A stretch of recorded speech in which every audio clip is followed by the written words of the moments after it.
Расцепканоста, малите површини кои ги обработуваат и недоволната развиеност на земјоделската инфраструктура ги кочат земјоделците да бидат конкурентни на пазарот.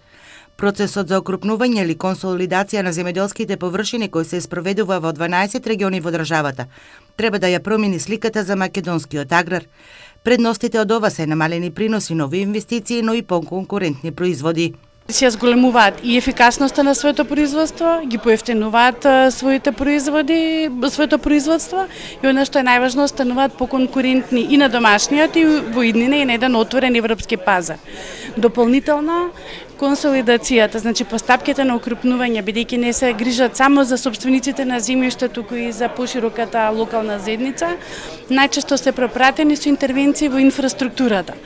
Светската организација за храна ФАО им помага на земјоделците да го решат проблемот со прекомерната расцепканост на земјиштето. Повеќе од 140 експерти за управување со земјиште од над 30 земји во Скопје работат на препораките од регионалната студија на ФАО за легислативата за окрупнување на земјоделските површини. Според министерот за земјоделство Лјупчо Николовски, окрупнувањето на земјоделските површини е само почетна точка за создавање активни земјоделци, предприемачи кои ќе бидат подготвени да им конкурираат на земјоделците на европскиот пазар.